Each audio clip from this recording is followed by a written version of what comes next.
Cuando evaluamos una inversión, generalmente nos dejamos influenciar por la tasa de rendimiento que nos pagará esa inversión.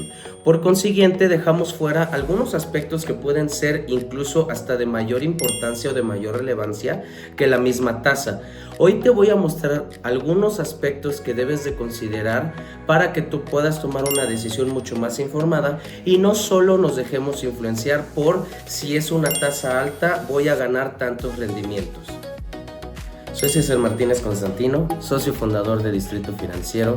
Somos asesores afiliados a GBM y nuestra misión es hacerte tomar mejores decisiones con una mejor información.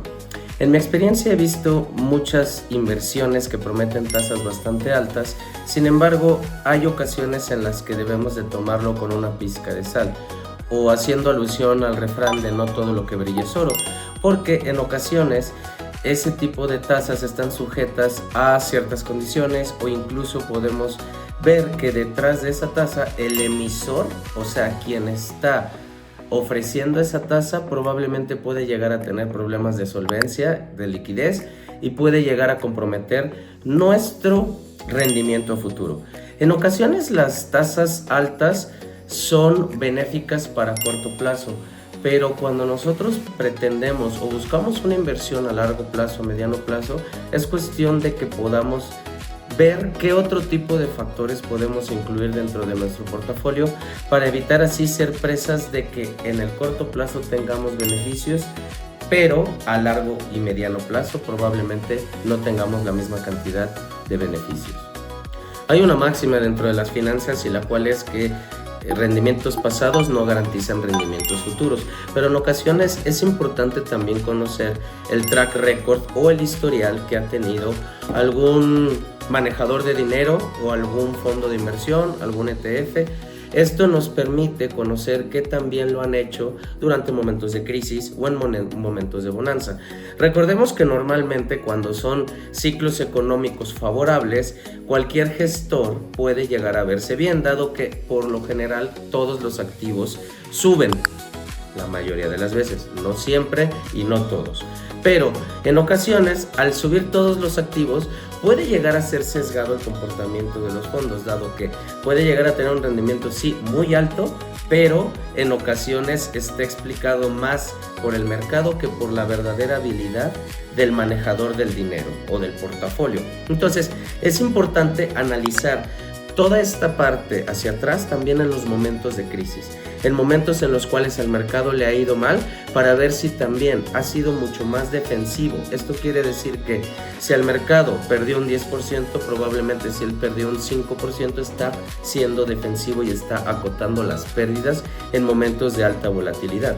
También es importante conocer qué tanto ha generado alfa.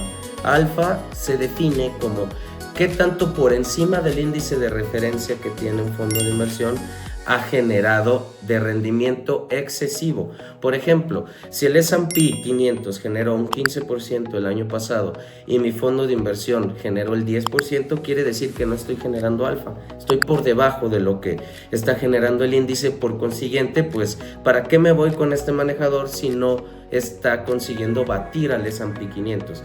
Pero por caso opuesto, si está por encima, asumamos que el manejador consiguió 20% de rendimiento, claro, entonces está generando alfa y es conveniente mejor estar invertido con él porque está manejando mucho mejor el dinero que solo estar invertido en un índice. Otra de las máximas de las finanzas quiere decir que a medida que hay más riesgo hay más rendimiento. Esto implica que si nosotros estamos invirtiendo en instrumentos de mayor riesgo, se esperaría tener un mayor rendimiento, dado que es mucho riesgo el que estamos asumiendo. Pero asimismo, si estamos invirtiendo en activos no riesgosos, o bueno, no tanto riesgo, esperaríamos tener un rendimiento menor. Entonces, es importante que veamos realmente en dónde es donde se está invirtiendo el dinero, porque al final puede ser que existe un fondo de inversión, pero dentro de este fondo de inversión tienen ciertos instrumentos, CETES, tienen bonos, o sea, CETES de un poco mayor plazo, pero también puede que tengan bonos corporativos. No estoy diciendo que un bono corporativo sea malo, a lo que voy es que Un CETE se puede denominar la tasa libre de riesgo. Posterior al CETE vendría siendo un CETE de mayor plazo o un bono, pero al final sigue siendo gobierno. El problema es cuando volteamos y el emisor deja de ser gobierno y es una empresa. Recordemos que una empresa, para poder pagar sus obligaciones, tiene que vender o generar ingresos. El gobierno no tiene solo que imprimir dinero o recaudar impuestos y pagar. Por ende, es mucho más confiable o menos riesgoso que el gobierno nos pague. Ahora, si existe un bono corporativo dentro de la canasta de los bonos o del fondo de inversión que estamos invirtiendo, puede llegar a ser que esto genere una mayor cantidad de riesgo asumido porque está siendo solo emisión gubernamental y está entrando una emisión corporativa. Esta emisión corporativa puede llegar a mover el perfil de riesgo del fondo porque no está siendo completamente libre de riesgo. Al final es como una escalera. A medida que va, el deber ser es que el bono corporativo te deba de pagar más que el CETE. Entonces esto va a permitir que al menos ese fondo de inversión que está agrupando ambos papeles van a tener un rendimiento, pues se esperaría que mayor, dado que está haciendo una combinación de un activo libre de riesgo con un activo de un poquito de mayor riesgo. Entonces, es necesario conocer que existen ciertos emisores, cierto tipo de activos y ciertos productos de inversión que pueden llegar a englobar diferentes posiciones. Esto lo hace un poco de mayor detalle que le tenemos que poner y no solo irnos por la tasa. Perfecto, yo lo sé que si invierto en una empresa me va a pagar mucho más que CETES, perfecto, pero si esa empresa ya lleva rato sin pagar obligaciones pasadas, es cuestión de tener un poquito de más cautela. O esta empresa acaba de haber una sanción gubernamental y ya no va a poder vender en cierto país. Eso también implica que puede llegar a aumentar el riesgo. Entonces, este tipo de situaciones hay que tomarlas muy en cuenta porque normalmente asumimos que si esta tasa me la están anunciando, tienen la obligación de pagarla. Y sí, tienen la obligación de pagarla, pero es necesario conocer el contexto de lo que estamos invirtiendo para conocer los riesgos a los cuales se puede uno inmiscuir sin ni siquiera estar enterado de en dónde estamos invirtiendo. Y por último tenemos la diversificación. La diversificación es como coloquialmente le mencionamos que es que no pongamos todos los huevos en la misma canasta. Esto permite poder tener una exposición a diferentes clases de activos, diferentes sectores, diferentes regiones, incluso diferentes países. Entonces, lo más importante de esto es poder tener amplitud y diversificación en nuestro portafolio. No necesariamente un activo de México debe de comportarse de la misma manera que un activo de Corea, por ejemplo. Puede ser que se comporten de manera similar, pero no van a depender uno del otro.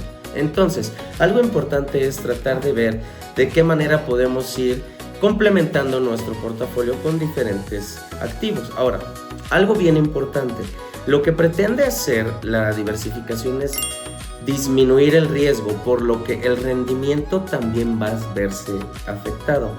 Porque si tenemos diferentes tipos de activos en nuestro portafolio, el desempeño y el rendimiento se van a ver prácticamente promediados por la cantidad de activos que tengamos. Por ejemplo, si tenemos 3 activos, uno sube y 2 pierden, prácticamente estaríamos teniendo que el portafolio en su conjunto va a tener una minusvalía, pero no va a tener una minusvalía de la misma cantidad que los 2 activos que perdieron, porque tenemos un tercer activo que permite que no nos vaya tan mal. Pero de igual forma, si tenemos 2 activos que suben y el otro baja, no nos va a ir igual de bien que a los 2 activos, porque está haciendo que compensemos las pérdidas y compensemos las ganancias. Entonces, es clave que podamos seguir este tipo de recomendaciones para que no solo nos dejemos influenciar por la tasa, sino que también tomemos en consideración que hay muchos más factores que se deben de tomar en cuenta para invertir nuestro dinero y sobre todo que podamos estar en paz con nuestras inversiones. No es necesario que estemos constantemente intranquilos en cuestión de todos los eventos geopolíticos que están sucediendo, todos los riesgos que existen afuera en el mercado. Por consiguiente, es mejor tener un portafolio bien diversificado, fiscalmente eficiente, con comisiones bajas o buscar los activos que menor comisión cobren y sobre todo conocer a los manejadores qué tan bien o qué tan mal les ha ido en el pasado. Ver también si han generado un buen alfa o únicamente se han mantenido en la misma estadía que su tasa de referencia.